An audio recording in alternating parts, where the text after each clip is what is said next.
Oke Wak, jadi kisah horor yang berujung tragis dan menyedihkan ini datang dari Wawa aku yang berasal dari Sumatera Utara yang minta namanya untuk disamarin aja. Kita sebut aja namanya siapa? Lia Wak ya. Halo Lia. Nah jadi Wak, cerita ini dialamin langsung oleh kakak kandung dan kakak iparnya Lia. Kita sebut aja kakak kandungnya Kak Vira, kakak iparnya Bang Tian, suaminya Kak Vira. Nah sedikit aku ceritakan tentang Kak Vira sama Bang Tian nih Wak ya. Jadi Kak Vira ini merupakan seorang dokter bedah di salah satu rumah sakit yang memang ada di kota tempat tinggal mereka. Kak Vira juga merupakan orang yang cukup sensitif Wak sama keberadaan makhluk-makhluk gaib. Jadi di rumah sakit, di tempatnya bekerja, Kak Vira ini udah biasa kali lah melihat penampakan-penampakan, bahkan gak jarang juga sosok-sosok yang dia lihat ini suka mengganggu Kak Vira. Kak Vira. Apalagi kalau Kak Vira lagi shift malam katanya. Nah seiring berjalannya waktu, Kak Vira ini menikahlah dengan Bang Tian yang merupakan seorang tentara Wak. Kehidupan Kak Vira dan Bang Tian setelah menikah pun berjalan baik-baik aja, normal-normal aja, macam pasangan suami istri pada umumnya lah. Nah sampailah beberapa bulan kemudian di tahun 2018 Bang Tian ini dipindah tugaskan ke salah satu kota kecil yang ada di Sumatera Utara.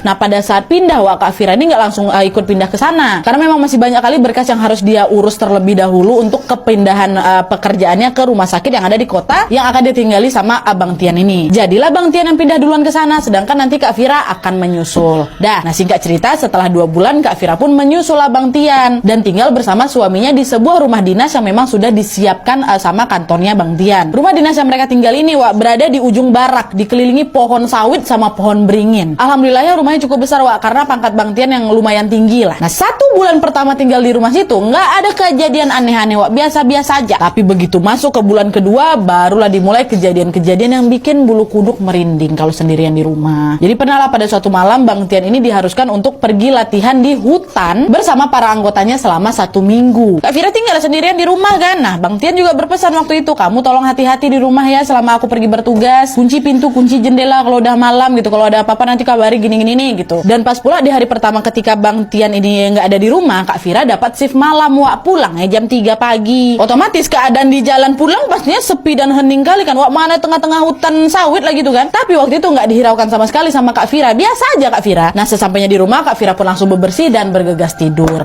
Tapi baru aja Wak mau jamkan mata nih ya, Kak Vira tiba-tiba mendengar ada suara yang tidak asing di telinganya. Dimana waktu itu Kak Vira mendengar ada suara telapak sepatu pantofel Wak, yang biasanya dipakai suaminya Bang Tian. Nah yang ada di pikirannya Kak Vira waktu itu, oh mungkin tuh suami aku Bang Tian pulang dulu, mungkin ada barang yang ketinggalan. Jadi tanpa mikir macam-macam Kak Vira pun keluarlah dari kamar mau menyambut suaminya kan. Tapi pas sudah keluar kamar Wak, Kak Vira malah tidak melihat siapapun di rumah itu. Kak Vira sampai buka pintu depan loh, barangkali ada anggotanya datang apa gimana, nggak ada sama sekali. Nah waktu itu Kak Vira juga tidak ada pikiran negatif gitu, dia masih biasa-biasa aja. Mungkin aku halu tadi salah dengar, aku gara-gara kecapean aku nih. Dan tuh Kak Vira balik lagi Wak ke kamar dan memutuskan untuk melanjutkan tidurnya. Dah tuh gangguan pertama kan. Singkat cerita, seminggu kemudian Bang Tian ini pun balik, dan beberapa hari setelah Bang Tian ini pulang, Kak Vira mulai merasakan begitu mual dan juga nggak enak badan Wak pas sarapan pagi bareng. Dan dengan segera Bang Tian pun langsunglah bawa istri ini ke klinik terdekat kan untuk mengecek kondisinya. Dan setelah dicek Wak, dokter mengatakan kalau Kak Vira hamil. Mereka berdua pun senang lah, bukan main kan. Alhamdulillah ya Allah, engkau berikan kami anugerah yang luar biasa, kata Bang Tian.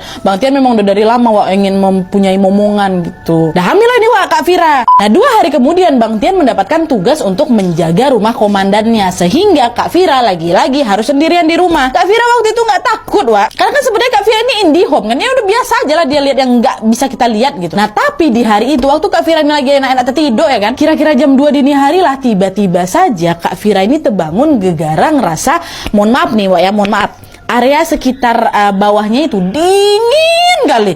Kenapa tiba-tiba dingin gitu kan, pikir Kak Vira. Nah Kak Vira yang merasa ada yang aneh di daerah kewanitaannya itu pun langsung ngecek, langsung tengok ke bawah tuh, kok dinginnya cuma di satu area tubuh aja gitu kan. Nah pas dicek Wak, kalian tahu Kak Vira melihat ada sesosok kepala wanita Wak. Kepala wanitanya sebatas leher aja, rambutnya panjang kali terurai dan tidak memiliki badan, tapi memiliki organ tubuh yang menggantung belumuran darah dari lehernya tuh. Nah kalau udah kayak gini biasa disebut apa? Kuyang. Betul Wak, Kak Vira melihat sesosok kuyang sedang, aduh cuman cara aku bilangnya ya, maaf nih Wak ya, karena kalau nggak dijelasin macam mana biar orang ini tahu apa yang dilakukan kuyang. Pokoknya itulah, maaf cakep nih ya, menjilat area situ. Ya Allah, maaf. Kak Vira nengok itu tuh ya kaget, kalau teriak di sekejap-kejapnya, wah astagfirullahaladzim Cim, kata Kak Fira kan. Dan yang bikin kesal Wak, pas Kak Fira ini lagi teriak ketakutan, Kuyang tuh malah tertawa-tertawa tuh kalian, sambil semakin mendekati Kak Fira. Untungnya waktu itu ada anak buahnya Bang Tian lagi berjaga di dekat rumahnya situ. Dia dengar teriakan Kak Fira tadi. Dan akhirnya para anggota yang lagi berjaga ini pun bergegas langsung menghampiri rumahnya Kak Fira kan. Nah Kak Fira yang panik dari dalam rumah pun juga buru-buru keluar Wak. Dan beruntungnya langsung berpapasan di teras rumah sama para anggota yang lagi berjaga itu. Ih, ibu ada apa bu? Tanya salah satu anggota Wak. Tapi waktu itu Kak Fira betul-betul kayak nggak sanggup mau jawab. Iyalah kalian pikir masih panik kali Kak Fira tuh masih ngos-ngosan ya Wak, nggak bisa ngomong apa-apa. Dan akhirnya para anggota yang lagi berjaga itu pun langsung lah hubungin Bang Tian. Dan mereka menceritakan apa yang dialami sama istrinya. Mendengar hal itu Bang Tian pun langsung menugaskan anggotanya untuk menggantikan tugasnya. Dan setelah itu Bang Tian langsung bergegas balik ke rumah Wak untuk segera menenangkan istrinya. Nah besok paginya Kak Fira sakit, demam tinggi dia Wak, bahkan muka pucat kali. Nah langsunglah Kak Fira dibawa ke rumah sakit kan. Dan waktu di rumah sakit diharuskan untuk opname. Dan saat menemani Kak Fira, Bang Tian pun bertanya nih soal kejadian semalam. Sayang, kamu kemarin kenapa? Coba cerita sama aku. Udah lah diceritain lah kejadian yang Kak Fira alami itu kemarin ke Bang Tian kan. Bang Tian dengar itu apa nggak terkejut-kejut ya. Dan dia betul-betul tidak menyangka kalau istrinya bisa ngalamin hal yang kayak gitu kan, geli kan Wak. Oh ya udah sayang, penting sekarang kamu nggak kenapa-napa. Kita harus lebih rajin sholat lagi ya. Dan jangan lupa untuk selalu berdoa dan meminta perlindungan dari Allah Subhanahu Wa Taala, kata Bang Tian. Udah tua. Nah 3 hari setelah dirawat di rumah sakit, kondisi Kak Fira pun alhamdulillahnya membaik, bahkan sudah bisa kembali bekerja. Dari rumah berangkatlah itu Kak Fira ke rumah sakit kan Wak, untuk melakukan rutinitasnya sebagai dokter bedah. Dan pada saat tiba waktu istirahat makan siang, kejadian aneh pun terjadi lagi sama Kak Fira Wak. Dimana pada saat Kak Fira lagi minum, air putih yang mau dia minumnya tiba-tiba berubah jadi darah katanya. Itu ya Kak Fira kaget kan, refleks lah langsung dia buang gelasnya itu katanya. Nah perawat yang memang berada di sekitar situ pun langsung menghampiri Kak Fira. Dan ternyata waktu mereka sampai, Kak Fira udah gak sadarkan diri Wak, tergeletak dia di lantai pingsan. Pihak rumah sakit pun lagi-lagi menghubungi Bang Tian suaminya kan. Untungnya tidak terjadi apa-apa dengan kehamilannya. Dan setelah Kak Fira ini sadar, Kak Fira pun diperbolehkan untuk pulang dan dirawat di rumah aja. Nah di malam harinya Wak, Bang Tian lagi-lagi harus bertugas untuk menyiapkan kedatangan Panglima di kesatuannya. Sebenarnya Bang Tian ini juga gak tega Wak ninggalin istrinya. Sayang, apa aku izin aja sayangnya, aku gak tega loh ninggalin kamu sendirian di sini.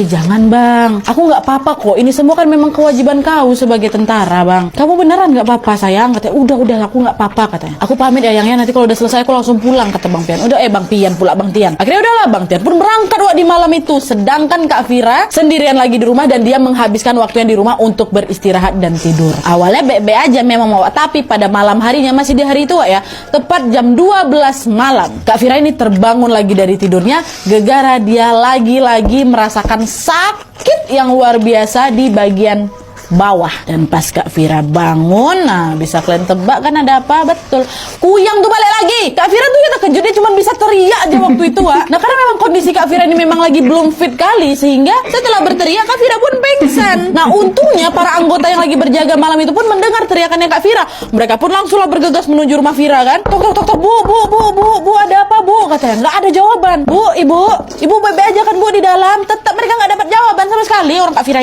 pingsan kok. Nah pas mereka mau mencoba masuk, sayangnya pintu rumah tuh terkunci. Mereka pun langsung hubungin Bang Tian terlebih dahulu untuk meminta izin mendobrak pintu rumah. Dan setelah mendapatkan izin, para anggota yang berjaga ini pun mendobrak Wak dan segera langsung memeriksa kondisinya Kak Fira. Dan pada saat itu para anggota yang berjaga ini pun dibuat begitu terkejut karena Kak Fira udah tidak sadarkan diri dengan kondisi berlumuran darah. Astagfirullahaladzim, ayo cepat kita bawa ke rumah sakit, kata salah satu anggota di sana kan Pak. Nah di sisi lain Bang Tian dikabarkan kalau istrinya pingsan dan pendarahan pun langsunglah meminta izin sama komandannya. Kemudian langsung berangkat menyusul ke rumah sakit untuk melihat istrinya. Dan setelah ditangani Wak dengan berat hati, dokter mengabarkan ke Bang Tian kalau Kak Fira keguguran.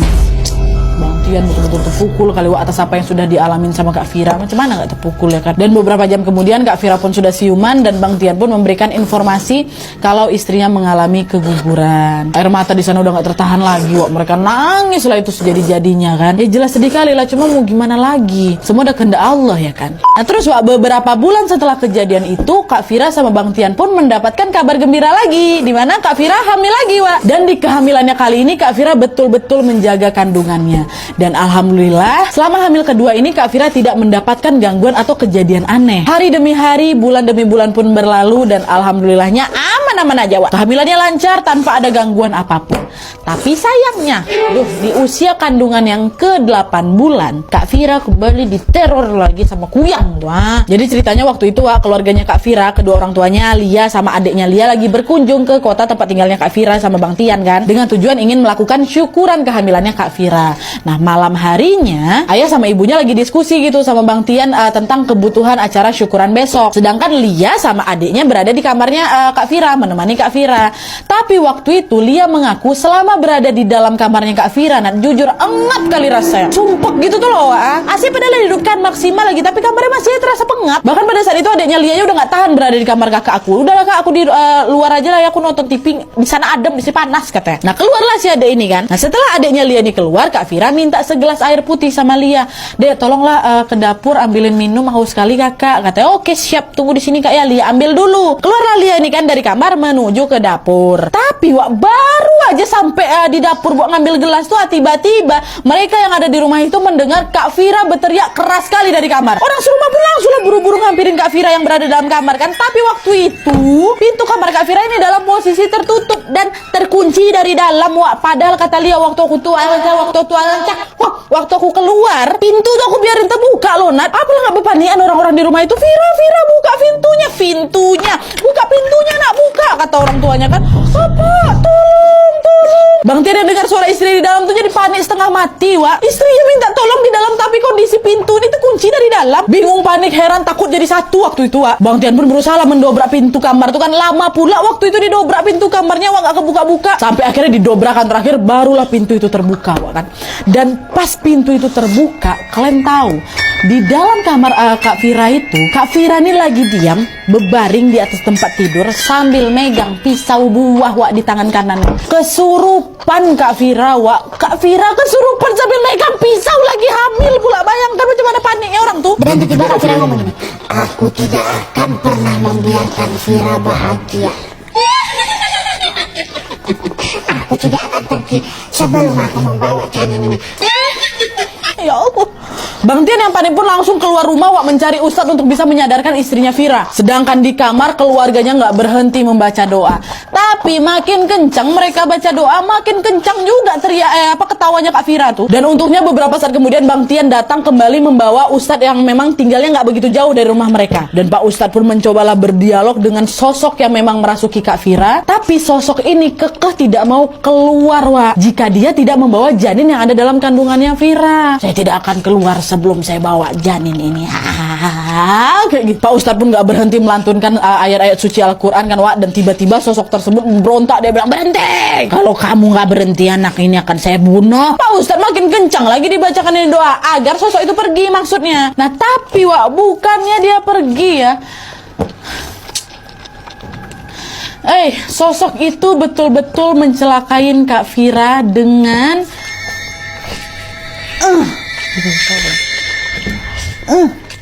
disayatnya perut Kak Vira yang lagi ngandung 8 bulan tuh pakai pisau. Gak kuat aku bilangnya pakai itu. Dan setelah itu yang bikin nyeseknya apa? Udah baru pergi sosok tuh. Apa nggak langsung tumbang bersimbah darah Kak Vira, dibuatnya gegara luka sayatan di perutnya tuh. Keluarga Kak Vira pun histeris kan, Wak. Langsung lah bawa tuh Kak Vira ke rumah sakit. Dan sesampainya di rumah sakit, dokter pun langsung mengambil tindakan operasi karena memang kan khawatir akan keselamatan bayi yang ada dalam kandungannya kan, Wak. Ditambah lagi Kak Vira yang mengalami pendarahan hebat akibat luka parah, Wak, di perutnya kata Lia. Udah dilakukan operasi kan. Nah, setelah melewati proses operasi selama 7 jam, alhamdulillahnya bayi yang ada di dalam kandungannya Kak Vira dalam kondisi sehat. Bayinya kembar, Wak. Nah, tapi karena masih 8 bulan, bayi kembar itu pun lahir secara prematur dan harus masuk ke dalam inkubator terlebih dahulu. Nah, di sisi lain kondisinya Kak Vira belum membaik. Kak Vira mengalami koma, Wak.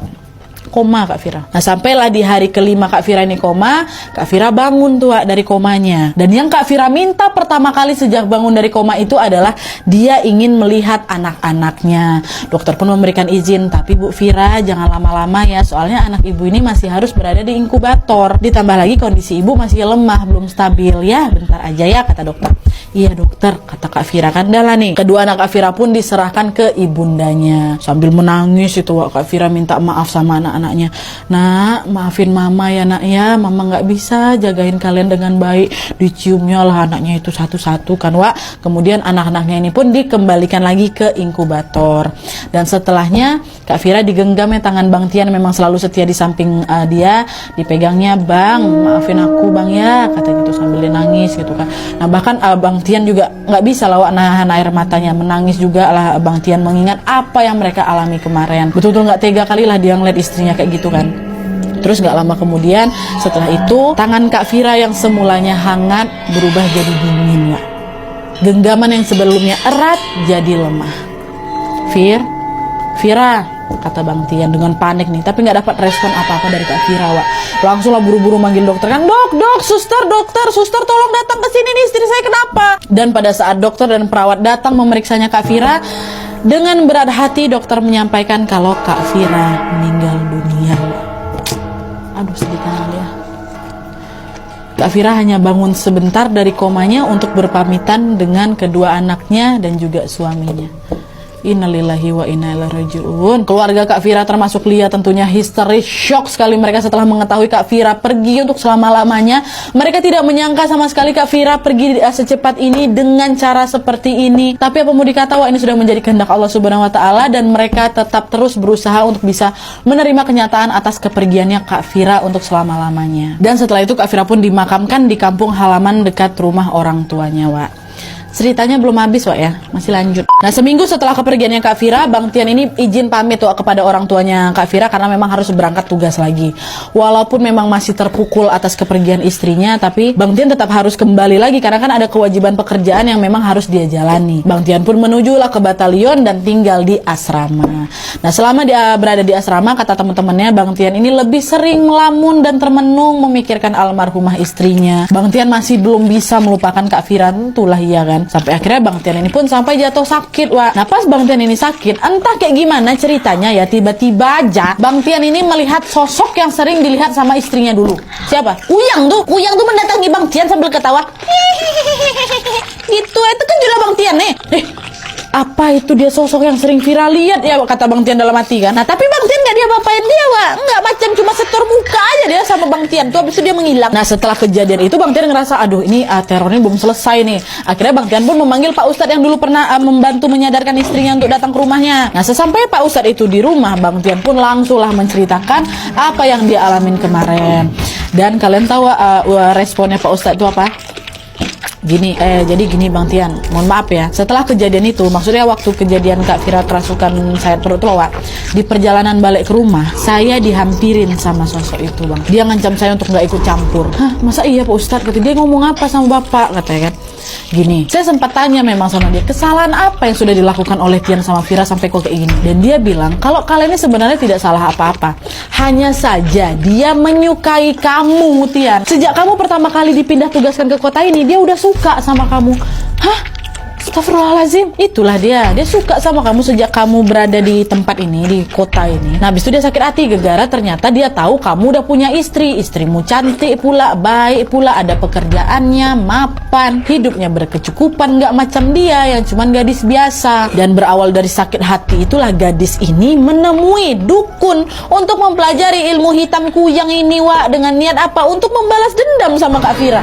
Hei Kak Fira ini salah apa sama kau? Nah dengerin itu ya jadi down kali Bang Tian kan, semakin terpukul lagi dia Wak, karena merasa menyesal udah ngajak istrinya pindah ke kota tuh. Kalau aja nggak kuajak dia kesini pasti semua ini nggak bakal terjadi. Tapi kalau udah kayak gini gimana Bang? Apalagi yang bisa Bang lakukan selain ikhlas ya kan? Semua sudah menjadi kehendak Allah. Cuman aku kesel itu. Salah apa Fira sama kau Nah terus siapa nak gadis ini nggak ditangkap sama siapa? Sama Bang Tian. Macam mana mau membuktikan Wak? Aku tanya sama kalian sekarang. Jelas nih hal-hal mistis, hal goib nggak bisa kita buktikan secara nalar ya, nggak bisa. Wallahu alam siapa pelakunya. Lia sebagai adiknya aja udah ikhlas aja kok, alhamdulillahnya kayak gitu. Tapi Lia percaya hukum Allah itu lebih cepat dan nyata.